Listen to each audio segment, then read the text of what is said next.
আসসালামু আলাইকুম। আবারও চলে আসলাম আরেকটি ভিডিওতে আপনাদের মাঝে। আপনাদের সবাইকে জানাই স্বাগতম। আপনারা একটা পেয়ার দেখতে পাচ্ছেন, ব্ল্যাক রেসার এবং মিলি রেসারের যে কম্বিনেশনটা আমি করেছিলাম, এর আগে একটা ভালো সুন্দর একজোড়া বেবি উপহার দিছে আলহামদুলিল্লাহ। আবার যেই বেবিটা উপহার দিছে আমাদেরকে, সেটা নিয়ে আমি একটা ভিডিও করব। এর আগেও ভিডিও ছিল, বাট এটা একটু এক্সক্লুসিভ ভিডিও হবে, কেননা এই পেয়ার থেকে যেই কালারের বেবিটা বের হয়েছে সেটা একটা ইউনিক কালার। সেই ইউনিক কালারের যে রেসারটা আছে, সেই রেসারটা মোটামুটি এখন বড় হয়েছে, যদিও হয়তো বা 2-3 পরে আছে। আপনাদেরকে আমি দেখাবো। এবার আবারও ইউনিক একটা কালার আবারও আসবে, সেই আশা করতেছি। দেখা যাক কি হয়, 2-1 দিনের মধ্যে ডিম দিয়ে দিবে।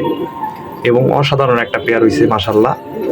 আপনারা একটু কমেন্টে জানাবেন যে পেয়ারটা কেমন হয়েছে, ব্ল্যাক রেসার আর হচ্ছে মিলি রেসার। এটা দেখতে পাচ্ছেন, এটা হচ্ছে নর কবুতর, আর এটা হচ্ছে মাদি হাড়িতে যেটা বসে আছে। খুবই পছন্দের একটা পেয়ার আমার। আশা করি ওদের বেবিরা ভালো করবে। ওদেরকে টসে দিছি আমি, শর্ট টসে দিছি। আবার একটু ব্যস্ততার কারণে এখন টস করতে পারতেছি না। খুব শীঘ্রই আবার টস করব, টসের ভিডিও আপনাদেরকে দেখাবো ইনশাল্লাহ। ফার্স্ট টসের ভিডিও আমার চ্যানেলে দেওয়া আছে, ইউটিউব চ্যানেলে। আবার সেকেন্ড, থার্ড পর্যায়ক্রমে যতগুলো টস করব সবগুলোই ভিডিও আপনাদেরকে ইনশাল্লাহ দিব।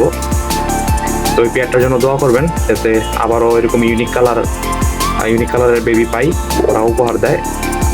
আজকে এই পর্যন্তই। আপনারা সবাই ভালো থাকেন, সুস্থ থাকেন। আবারও দেখা হবে ইনশাল্লাহ। আসসালামু আলাইকুম ওয়া রাহমাতুল্লাহ।